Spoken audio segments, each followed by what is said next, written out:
We move to Ogun State, where the candidate of the Allied People's Movement, Adekunle Akinlade, and his team are traveling to the nooks and crannies of the state to lay out their plans for the people and also to listen to their demands. The new party is embarking on an intense campaign strategy expected to last for weeks as part of its preparation for the general elections.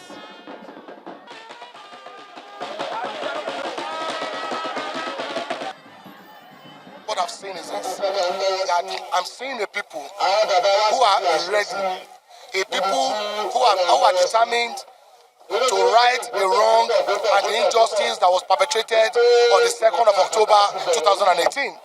When they came out en masse across the 236 wards of Ogun State and voted for me during the primaries. These are people where they don't even need to be given anything. People are coming out from their state. You can see today, people are coming and joining APM. People are excited, people are ready, and I can tell you what I'm saying, I am happy.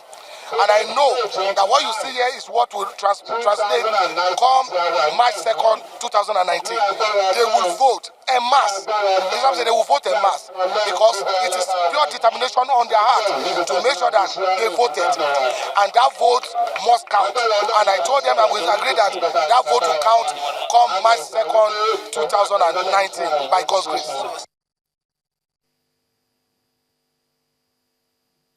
With the 2019 governorship elections coming up in March, political parties are gearing up for the poll as they join in the creation of awareness about certain issues. In Delta State, the People's Democratic Party says it is kicking against vote buying.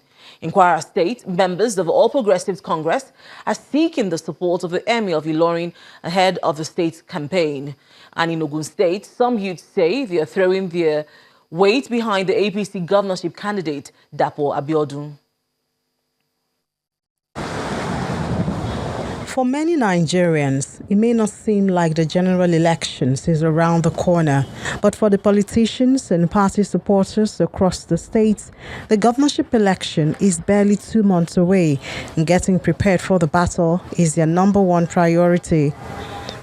In Delta State, the People's Democratic Party has kicked against vote buying, and Governor Ifeanyi Okowa campaign council says the people will be left to decide who governs the state.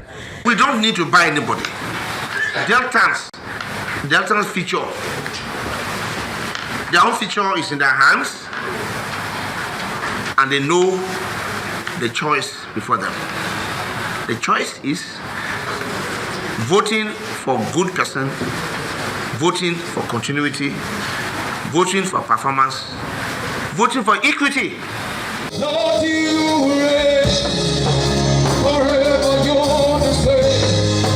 At a prayer session, Governor Okowa asked members of the PDP to focus only on issue-based campaigns. It's not a time to think about ourselves. It's not a time to think about this is the person I would have wished to be there. It's a time to think about PDP.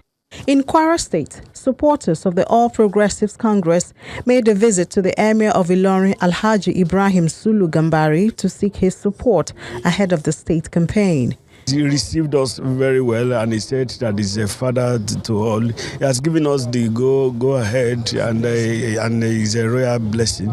And he has also said that short off, saying that he will have to identify with a political party, but he said that he's there for he's there for us as members of APC, and he's also there for the people of the entire state.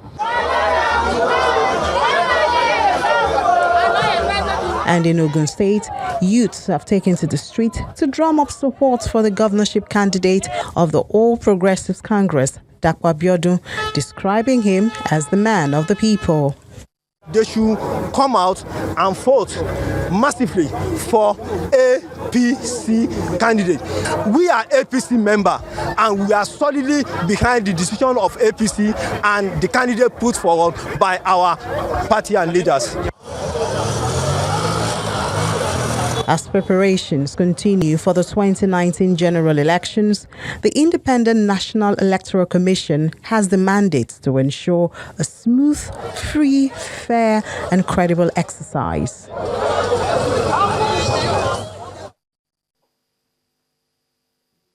And that's all from Abuja. Back to you, Amarachi. Thanks a lot, Linda. Our Confucianist traders and firefighters struggled for access into their shops at Minna Market in Niger State, which has been gutted by fire.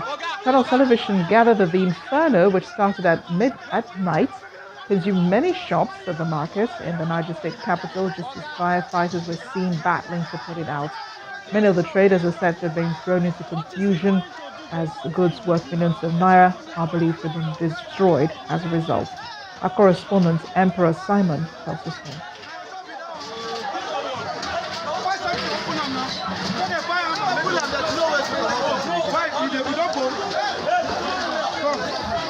More than 60 shops have so far been burnt, and you can see behind me here there are robbers. The traders came very early this morning only to find that their shops were on fire. And despite efforts by the fire service men to put the fire on, it already got several shops. Now, this is not the first time that there will be inferno in this Minna ultra-modern market. It happened in 2013, it happened in 2014, 15, 16, 17, and now it's happening again in 2019. And I just spoke with some of the traders who told me that one of the challenges they're having here is the issue of congestion, where you have some traders doing what they call attachments to existing shops. And that, of course, means that there will be no road for fire servicemen to come through whenever there is a fire. And another thing, again, is the issue of insecurity in this market. And that's one of the things that the traders are asking that the government needs to look into. At the moment, the traders are counting their losses, and they hope that the government would come to their aid. Emperor Simon, Channels Television News. There seems to be no end in sight to the leadership crisis currently rocking the leadership of the Federal Polytechnic Bida, Niger State. The academics and non-academic staff of the institution continue to be at loggerheads over the tenure of the incumbent director. Speaking at a news conference in Abuja, a group of lecturers who are opposed to his reappointment appealed to the president to intervene. Since December 12, 2018, the Academic Staff Union of Polytechnics in Zone B, covering Adamawa, Bauchi, Borno, Gombe, Kogi, Nasarawa, Plateau, Taraba, Yobe, as well as the Federal Capital Territory, have been on strike. While the back-and-forth dialogues with the federal government and the leadership of ASUP go on, schools lay desolate and classrooms continue to gather dust. Now, the ASUP members gather at the Plateau State Polytechnic in Jos to review the indefinite strike action, lamenting the lack of importance placed on technical and vocational education. As the Academic Staff Union of Polytechnic Zone B press on with its strike, the Federal Polytechnic in Bida, Niger State, continued to battle with its leadership crisis. Both the academic and non-academic staff of the institution are at loggerheads over the tenure of the incumbent rector. At a news conference, a group of lecturers opposed the reappointment of the school's rector, pleading for the intervention of the president. To our greatest dismay, the council has refused to advertise the position of the rector of the Federal Polytechnic Bida in person of Dr. A.A. Dukoyi. Due to his retirement age, he is statutorily not qualified to be reappointed for the second tenure. By convention and in compliance with the government regulation dealing with the appointment of chief executive of public tertiary institution in this country, the council also have placed an advert for the vacancy of such position at least 6 months before the end of the tenure of the incumbent occupier, so as to allow for smooth transition. However, another group of lecturers insist no law forbids the rector from seeking tenure extension. The current rector, by provisions of Polytechnic Act, not only that there's an instant circular issued from the head of service, qualify him to run a second term. We will oblige you the content of that circular. Nothing by law stop Dr. Abubakar Sukogi from contesting. But because this man is ambitious, this man is desperate, he is and malicious. He is so desperate to bring the current rector down, and he's going places. While the federal government and staff of the institutions agree and disagree over matters they deem important, the students are at the receiving end, waiting for both sides to arrive at a decision so their lives can get back to normal. Let's check in on the major business stories today. Here's Anne Awudu. Thanks a lot, Amarachi. We'll begin with the Corporate Affairs Commission. It has now extended the deadline for 50% discount on the cost of business name registration till March the 31st. In a statement on its Twitter page, the Commission says the decision aims to deepen the benefit of its reform initiatives. The CAC explains that the extension seeks to allow micro, small and medium enterprises formalize their businesses, own corporate accounts with banks and have access to loans, grants and other government interventions. The Vice President, Professor Yemi Oshibajo, initially announced last year that the federal government had approved a special window of 90 days from October the 1st to December the 31st last year to register businesses at 5,000 naira, down from as much as 10,000 naira.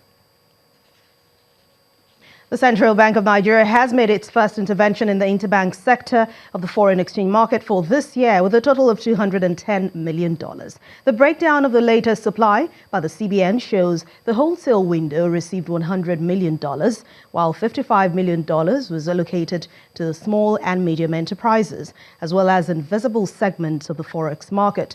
In the meantime, the CBN says it will continue to maintain stability in the forex market and its current exchange rate policy despite anticipated pressure from emerging markets ahead of the forthcoming elections. The Adamawa State House of Assembly has returned an increased spending plan for this year's appropriation bill to Governor Mohammed Jibrila. The Deputy Speaker of the State House of Assembly, Honorable Lusabani Dili, while addressing the Council of the Government House in Yola, says the lawmakers decided to increase the budget estimate because it's satisfied with the numerous achievements of the governor in the last 3 years.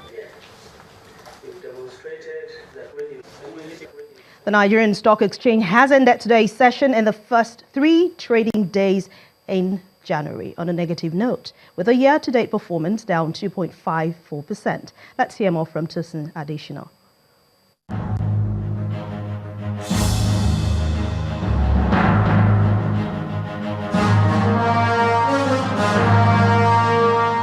Hello and welcome to the Stock Market Report.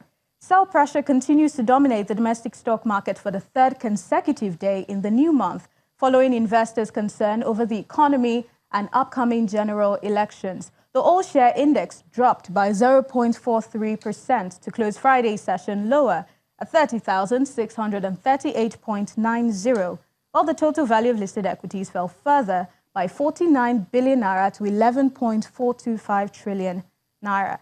The fresh round of profit-taking, which is attributed to price losses from some mid-cap equities, affected all major counters of the NSE except the insurance sector. University Press is top among 11 gainers, up by 8.63%. Diamond Bank led 28 other losers, down by 10%, while ICO Group is the highest contributor to over 334,000 shares traded for the day. That's the Stock Market Report. I'm Tosin Additional.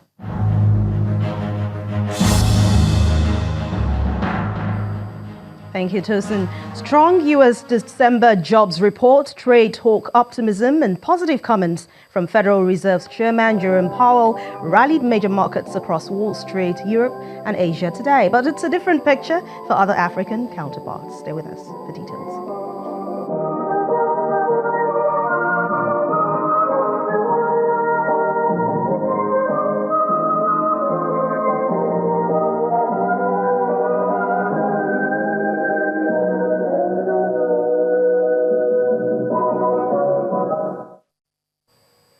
And that's business news on the last trading day for the week. I'm Anne Nwawodo. Thanks a lot for watching.